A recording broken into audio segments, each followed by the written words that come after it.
Hello friends. Class 9th आज हम लोग पोएम पढ़ेंगे no man are foreign by James Kirkup. Okay, let's start the poem. First of all, let me introduce about the poem. This poem is all about the brotherhood, to considering every human as your own blood, as your own self. ठीक है, इसमें कहने का मतलब ये है poet का कि कोई भी इंसान फॉरेनर या अजनबी नहीं है, हम सब एक हैं. ठीक है, चलिए पोएम स्टार्ट करते हैं. Stanza first. Remember no man are strange, no country is foreign, beneath all uniforms a single body breathes like ours the land our brothers walk upon is earth like this in which we shall lie. ठीक है, beneath means under, strange means unknown, और ये last line में we shall lie. Lie means होता है जहाँ पर जाकर हमें मरने के बाद वहाँ पर जहाँ लेटे रहना है. ठीक है, तो इस पोएम में कह रहे हैं पोएट कि आप सब ये याद रखिए कि कोई भी मैन जो है वो स्ट्रेंज नहीं है, अजीब नहीं है, ना ही कोई कंट्री फॉरेन है ना. वो इस बात पे बहुत ज़्यादा जोर दे रहे हैं कि जो बॉर्डर्स हम लोगों ने क्रिएट कर रखे हैं, जैसे कि एक कंट्री का बॉर्डर कहाँ है, अलग है, उसके बाद से दूसरी कंट्री शुरू हो जाती. तो ये जो हमने रेखाएं बांध रखी हैं ना, यही सारी प्रॉब्लम की जड़ है. हमने इस अर्थ को, इस ब्यूटीफुल अर्थ को बांट दिया है, और यहीं से नफ़रत, जो भी वॉर्स हो रही हैं, हेट्रेड, और जो कुछ भी प्रॉब्लम्स हैं, ये इसी वजह से, क्योंकि हमने जो चीज़ें नेचुरल थी उनका बंटवारा कर दिया है ना. तो ये कह रहे हैं कि सिर्फ और सिर्फ ये जो बॉर्डर्स हैं इनकी वजह से ही हम लोग एक दूसरे से अलग हो गए, कंट्रीज़ अलग हो गई हैं, और कोई भी कंट्री फॉरेन नहीं है. हमें ऐसा फील करना चाहिए कि जिस लैंड पे हम रह रहे हैं वहाँ पर कोई बॉर्डर नहीं होना चाहिए, सभी एकदम फ्री होने चाहिए कहीं पे भी आने जाने के लिए. और पोएट ये भी कहते हैं कि जो ये पूरी अर्थ है ना वो एक है. ठीक है, और जो पीपल इस अर्थ पे रहते हैं वो एक ही ह्यूमन रेस से बिलोंग करते हैं. मतलब देखो, हमारी ये जो बॉडी है, अगर हम कपड़े हटा दें तो हमारी बॉडी तो बिल्कुल सेम है ना. मतलब दो हाथ पैर, आँख नाक कान जो भी, और हमारा जो इनर सेल्फ है, यानी कि हमारा जो इनर ऑर्गन्स हैं, हार्ट लंग्स, तो ये सब तो सभी में है ना. ब्लड, ऐसा तो नहीं कि कोई इन सारी चीज़ों के बिना है, वेन्स, है ना. तो अगर हम इन सारी चीज़ों के ऊपर बात करें तो हम सब सेम है, कोई भी डिफरेंट नहीं है, कोई भी स्ट्रेंज बिल्कुल भी नहीं है. ठीक है, तो यही बात पोएट भी इस इन लाइंस में बहुत ज़्यादा इम्फेसिस दे के कह रहे हैं. और ये कह रहे हैं कि यहाँ पे यूनिफॉर्म से, एक तो यूनिफॉर्म ये जो हम लोगों ने पहन रखा है, दूसरा यूनिफॉर्म वो जो हमारे सोल्जर्स ने पहन रखा है. ठीक है, यानी कि यूनिफॉर्म जो सोल्जर्स को दिए जाते हैं उससे तो पता चलता है कि ये इंडिया के हैं, ये पाकिस्तान के, ये चाइनीज़ हैं, ये नेपाल के हैं, ये जहाँ जहाँ के भी हैं. तो वो यूनिफॉर्म की वजह से ही वो सेपरेट हो गए हैं, अदरवाइज सब एक हैं. ठीक है, और जो गॉड है उन्होंने हम सभी को एकदम एक जैसा बनाया है. हम सब भी उसी तरह सांस लेते हैं जैसे बाकी लोग लेते हैं, और ये सब जो सोल्जर्स हैं या जो भी ह्यूमन बीइंग है वो सब हमारे भाई हैं. ठीक है, और हम इस मदर अर्थ पे तब तक रहते हैं जब तक हम जिंदा हैं, और मरने के बाद हम इसी ज़मीन के नीचे चले जाते हैं. देखिए, अब आप लोग, कुछ लोग कहेंगे कि मतलब होता है ना, कुछ धर्मों में, रिलीजन्स में क्या है कि जला दिया जाता है, कुछ में दफनाया जाता है. तो चाहे जलाया जाए चाहे दफनाया जाए, अल्टीमेटली जो ये बॉडी है इसका क्या होता है, ये राख ही बन जाती है. और राख क्या है, एशेस क्या है, वो धूल ही तो है, वो मिट्टी का ही तो पार्ट है.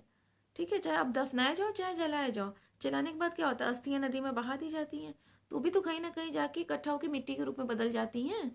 ठीक है, तो इस बात को लेकर कंफ्यूज मत होइएगा आप लोग. सेकेंड स्टैंजा देखिए. They too aware of sun and air and water are fed by peaceful harvest by wars long winter starved. Their hands are ours and in their lines we read a labour not different from our own. ठीक है, तो यहाँ पे दे किसको refer कर रहा है, other countries के जो भी लोग हैं उन सभी लोगों को यहाँ पे दे रेफर कर रहा है कि वो सभी लोग जिन्हें हम फॉरेनर कहते हैं, और हम उनको डिस्क्रिमिनेट करते हैं कि ये तो दूसरे देश के हैं, ये तो विदेशी हैं, और इसी बात पे हम लड़ाई भी करते हैं. तो हमको ये याद रखना चाहिए कि ये जो बाउंड्रीज़ हैं ये तो हमने बांट रखी है ना. नेचर ने तो सभी इंसानों को एक जैसा बनाया है, नेचर ने तो कोई भेदभाव नहीं रखा है. उनको भी वही सेम अमाउंट में सन की लाइट, वाटर, एयर सब सेम अमाउंट में मिलता है. इस पे एक गाना है, आप लोगों ने शायद नहीं सुना होगा, काफ़ी पुराना गाना है, रिफ्यूजी मूवी का। पंछी नदियाँ पवन के झोंके, कोई सरहद ना इन्हें रोके, सरहद इंसानों के लिए है, सोचो मैंने और तुमने क्या पाया इंसान होके। अब आप ये लोग ये मत कहिएगा कि मैम ने ये गाना गा के क्यों नहीं सुनाया, क्योंकि हम लोग यहाँ पे सिंगिंग की क्लास नहीं चला रहे हैं, ठीक है। ये सिर्फ और सिर्फ मैंने आपको इस पोएम से रिलेट करने के लिए इस सॉन्ग का एग्जाम्पल दिया है। इसमें क्या कहा जा रहा है कि जो पंछी है, जो हवा है, जो नदी है, इसको तो कोई सरहद नहीं रोक रही है ना। सरहद किसको रोकती है? जो बाउंड्रीज बनी है, जो बॉर्डर्स हैं, वो हम इंसानों के लिए हैं। सोचो कि हम लोग इतने बेवकूफ़ हैं कि हम लोगों ने खुद को ही बांध दिया है ना। हम लोगों ने खुद को ही लिमिटेड कर दिया है। लेकिन जो सन है, वाटर है, एयर है, बर्ड्स है, एनिमल्स हैं, ये लिमिटलेस हैं। ये कहीं भी कभी भी रह सकते हैं। इनके लिए कोई बाउंड्रीज नहीं है। क्या सूरज देख कर उगता है क्या कि हम कहाँ पे राइज हो रहे हैं और कहाँ पे सेट हो रहे हैं? नहीं ना। बर्ड्स जो है वो उनको थोड़ी पता है। जो साइबेरियन बर्ड्स यहाँ पे आती हैं तो क्या उनको वीज़ा की ज़रूरत पड़ती है, पासपोर्ट की ज़रूरत पड़ती है? नहीं। लेकिन हमें अगर साइबेरिया जाना पड़े तो पासपोर्ट और वीज़ा चाहिए, है ना। उसके साथ साथ हमारा क्रिमिनल रिकॉर्ड भी नहीं होना चाहिए। हमारे पास, हमारे लिए मतलब लॉट्स ऑफ बाउंड्रीज हैं। तो बात समझ में आ रहे हो ना। तो हम लोगों ने अपना लॉस किया है ये बाउंड्रीज बना के, ये बॉर्डर्स बनाकर।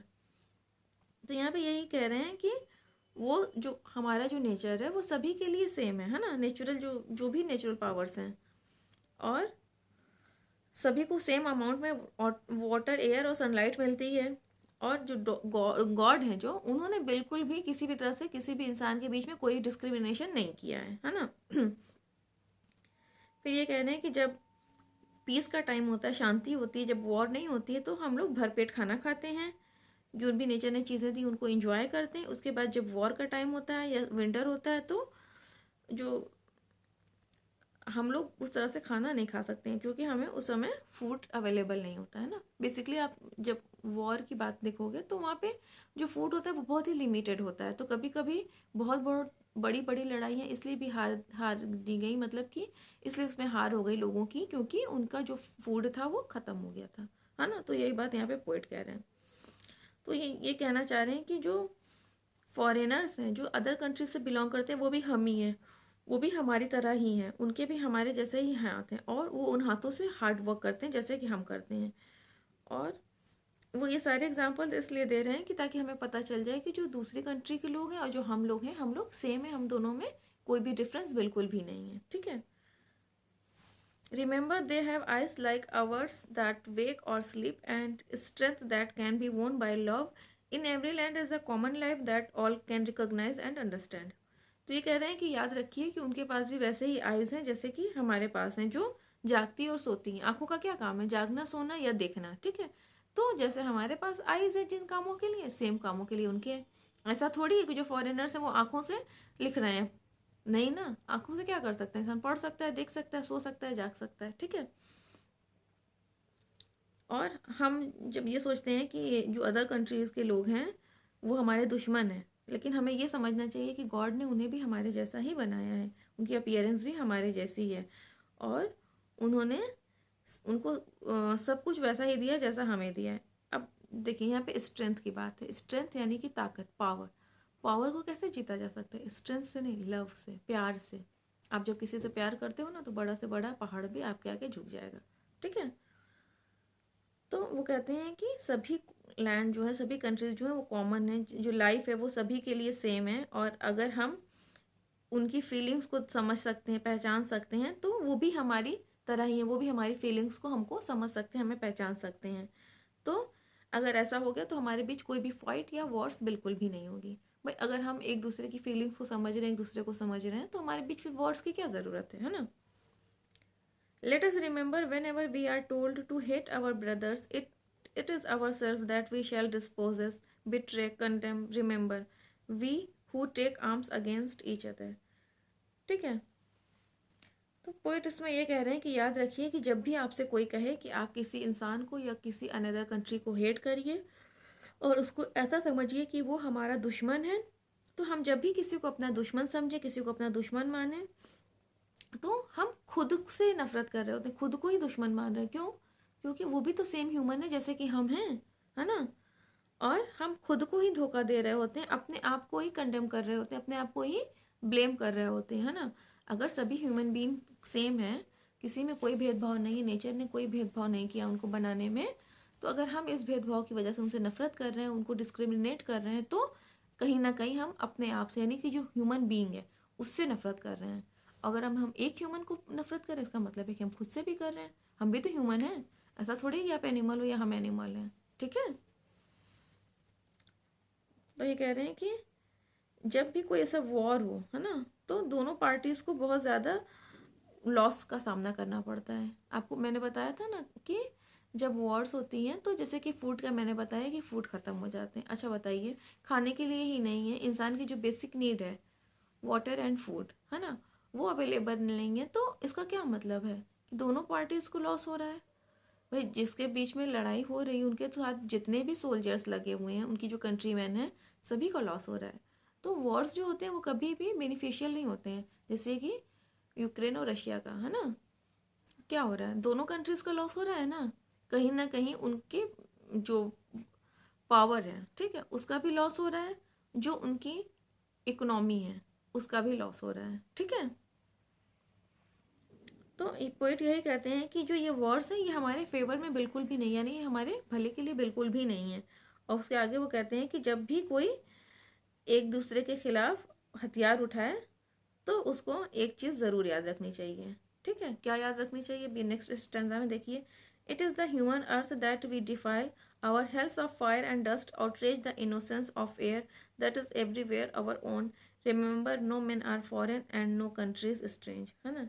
डिफाइल मीन्स होता है पोल्यूट करना, गंदा कर देना, और आउटरेज द इनोसेंस ऑफ का मतलब होता है वायलेट द प्योरिटी ऑफ, यानी कि जब आप किसी चीज़ की प्योरिटी को, उसकी जो शुद्धता है उसको नष्ट करते हो, तो वहाँ पे हम कहते हैं कि आप उसके साथ क्या कर रहे हो, छेड़छाड़ कर रहे हो, उसका इनोसेंस को, उसकी मासूमियत को, उसकी नेचुरलिटी को नष्ट कर रहे हो, ख़त्म कर रहे हो। ठीक है, तो पोइट इसमें कह रहे हैं कि हमें ये याद रखना चाहिए कि हम जब एक दूसरे के अगेंस्ट वेपन्स उठाते हैं तो हम इस अर्थ को डर्टी करते हैं, गंदा करते हैं, क्योंकि जो वेपन्स है ना वो लोगों को मारते हैं और फिर उनकी जो बॉडीज़ हैं वो कहाँ जाएंगी, अर्थ पे ही गिरेंगी और उसको गंदा कर देंगी। ठीक है, फिर ये कहते हैं कि जब भी वॉर्स होती हैं तो ये बहुत ज़्यादा ब्लड शेड होता है, फायर होता है, डेथ होती है। आप तभी को जानते हो कि वॉर्स में क्या होता है ना, बहुत ज़्यादा खून खराबा होता है। तो इससे भी तो हमारी जो ये ब्यूटीफुल अर्थ है वो गंदी होगी, और ये सभी जाकर अर्थ में मिल जाते हैं और अर्थ को इम्प्योर कर देते हैं, है ना। तो जो फायर वार की जो फायर है ना उसमें कुछ ऐसी चीज़ें हैं जैसे कि जो डस्ट है, जो स्मोक है, उसे जो उड़कर आते हैं, है ना। जैसे जब लड़ाई होती है, आपको पता है ना, अगर कहीं पे बहुत ज़्यादा विस्फोट हो रहे हैं, बहुत ज़्यादा ब्लास्ट हो रहे हैं, तो वो डस्ट, वो पॉल्यूशन, वो सब कहाँ, एयर में, एटमॉस्फेयर में ही तो मिलता है, और फिर वो कहीं ना कहीं हम इनहेल करते हैं उसको और बीमार पड़ जाते हैं। हमारे खुद के लिए ही वो बहुत क्या है, हार्मफुल है। ठीक है, तो यही चीज़ ये कह रहे हैं कि वॉर्स किसी भी तरह से हमारे हित में नहीं है, हमारे फेवर में बिल्कुल भी नहीं है। और ये जो ये सारी चीज़ें ये पोइट्स हमको बता रहे हैं कि ये हमें ये मैसेज देते हैं कि हमें वॉर में बिल्कुल भी नहीं पढ़ना चाहिए। और फिर से वो फर्स्ट लाइन को रिपीट करते हुए कहते हैं कि याद रखो कि कोई भी मैन फॉरेन नहीं है और कोई भी कंट्री स्ट्रेंज नहीं है। आई होप कि आप लोगों को पोयम एकदम अच्छे से क्लियर हो गई हो। अब बात करते हैं इसकी राइमिंग स्कीम की, तो इसमें कोई भी राइमिंग स्कीम नहीं है, ये बिल्कुल फ्री वर्स में है।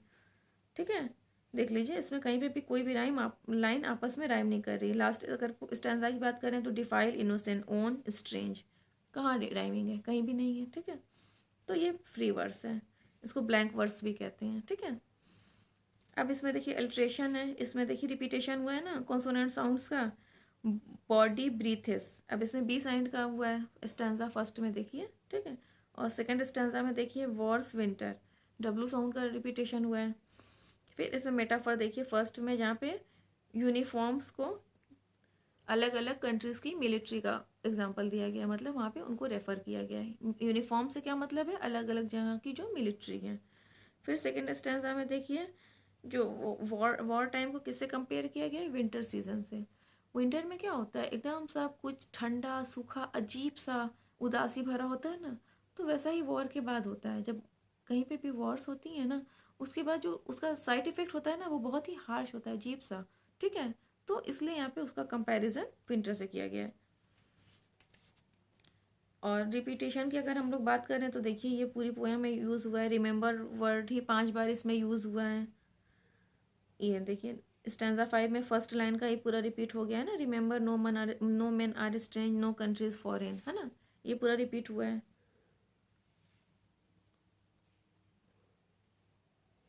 इसके बाद देखिए इसमें इंजैम्बमेंट है ना, इसमें लाइंस को देखिए, इसमें ठीक से पंक्चुएशन मार्क्स नहीं है, कहाँ पे स्टॉप करना है, ये सब चीज़ें इसमें नहीं दी हुई है। तो ये थी इसकी पोएटिक डिवाइसेस। अब हम लोग अगर इसके क्वेश्चन आंसर की बात करें तो इस पर कुछ क्वेश्चन जो बन सकते हैं इस तरह के कि पोएट ने किन किन चीज़ों का एग्जाम्पल दिया है कि किस तरह से जो मैन है वो फॉरेन नहीं है। तो उन्होंने बॉडी का, एयर, वाटर, सन, सब चीज़ों का एग्जाम्पल दिया। तो इसमें थोड़ा थोड़ा ये लिख दीजिएगा अगर इस तरह का क्वेश्चन आता है कि किस तरह से कोई भी मैन फॉरेन नहीं है। फिर उसके बाद वो एक क्वेश्चन ये पूछ सकता है कि what are the side effects of wars, wars के साइड इफ़ेक्ट में भी इसमें बात की गई है। एक क्वेश्चन ये हो जाएगा आपका, ठीक है। वैसे इसमें ज़्यादा क्वेश्चन है, यही एक दो क्वेश्चन बन सकता है कि वॉर के टाइम की क्या क्या साइड इफ़ेक्ट्स हैं, एक ये और दूसरा ये कि किस तरह से कोई भी मैन फॉरेन नहीं है। तो अब तो आई होप कि आप लोगों को कोई भी डाउट नहीं होंगे। इन केस अगर किसी को कोई डाउट होता है तो let me know in the comments. Okay, bye bye.